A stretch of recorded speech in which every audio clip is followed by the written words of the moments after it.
So, good afternoon, sir, and welcome to this interview. We just want to get your thoughts over the happenings at Football House and how football is being run generally. Good, and partly that's the reason why I want to talk about. You might recall that some few weeks ago, Yes. I wrote to Mr. Kamanga, Yes. in his capacity as president of the Football Association of Zambia, to step down. That was after very serious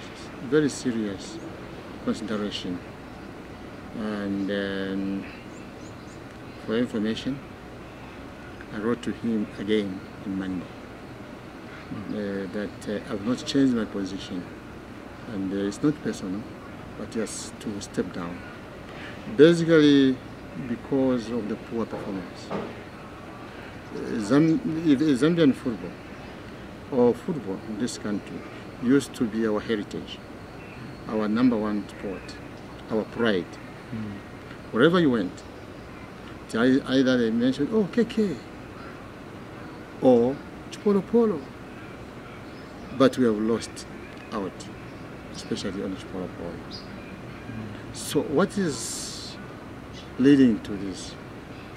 I've reflected on that, without personalizing issues. I believe that there is poor administration. You may recall that Mr. Kamanga came on the platform of accountability, transparency, and above all, good results in football. Because he thought his colleagues were not measuring up. All right? So, you recall, at 2010, 2011, somewhere there, he actually formed a parallel system when his colleague Karusha was in the office. It called for FIFA to come to Zambia to come and arbitrate. Honorable Kazabu, being a life member at that time, I think, he chaired as a neutral person. So Kamanga convinced the Zambian people that he had better ideas and that Zambian football was going to grow bigger than the way it was. And it's from that angle that they gave him the mandate in 2016. Good. And there he was, a very flamboyant manifesto. And the Zambian people had higher expectations, right? If anything, among those expectations was qualified to the World Cup. Because we've been qualifying to Africa several times. But what has happened is that now, even what used to be our tradition of qualifying to Africa has eluded us. You may wish to know that from 1974, when we qualified to the finals of Africa Cup, when we played Congo, by then Zaire, to 2015, Zambia only failed to qualify 3 times. That is a period what? From 1974 to 2015, only 3 times. 50 something. But this is the record that Mr. Kamanga has broken. That in his 5 years, where the team should have been there 3 times,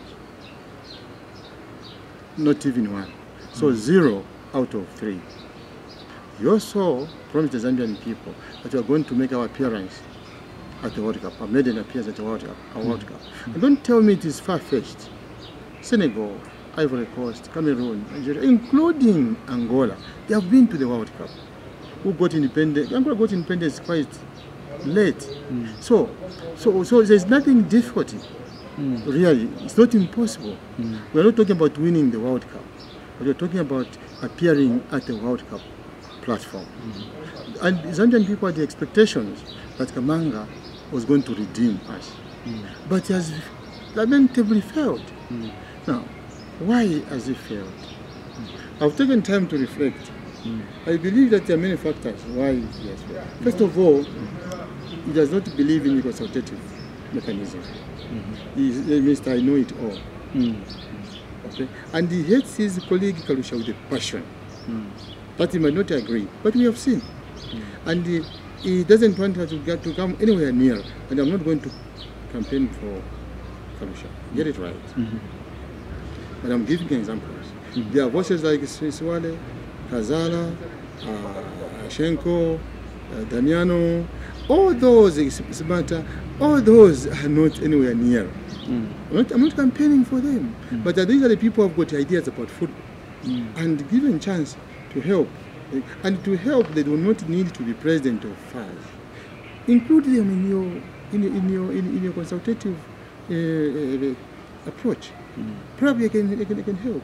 But he has brought novices nearer him.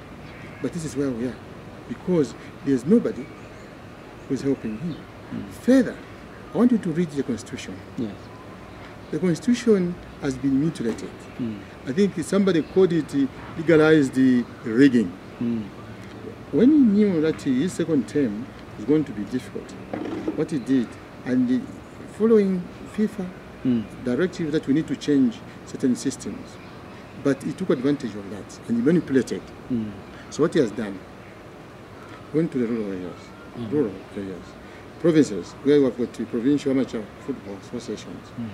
He converted them and said, good, you are the chairperson for this province, for example, Okwe. And each province has got 4 membership below the chairperson. Exactly. Now, this chairperson automatically becomes a FAS member, executive member. And each province carries 4 votes. Now, which means 10 times 4 is 40. Now, Division 1 in this country, Eden sponsored teams, and the Super League, 18, 36. 36 plus 40. Then you add the coaches, you add referees, they are 86. That is the electoral college, which you can easily, if you want, manipulate.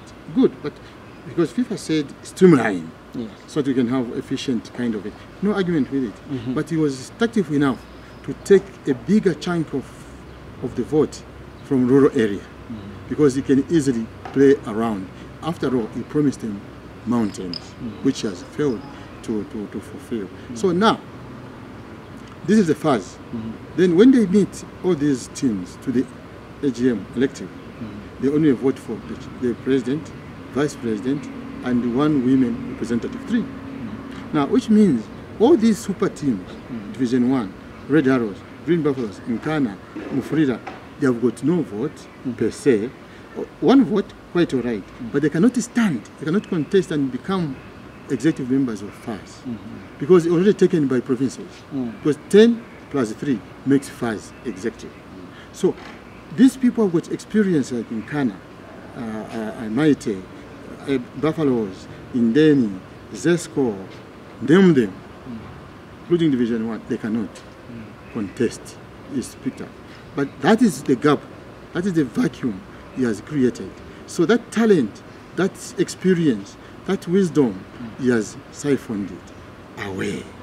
So, and that is the reason why you can see that now football is not being run by competent people. Because these people at the Forest Rangers, at Indeni, at Buffaloes, at Nkwazi, at the Green Eagles, who have got the expertise to manage the footballers, who have got the expertise to run football. But all those have been excluded from the running of football in this country.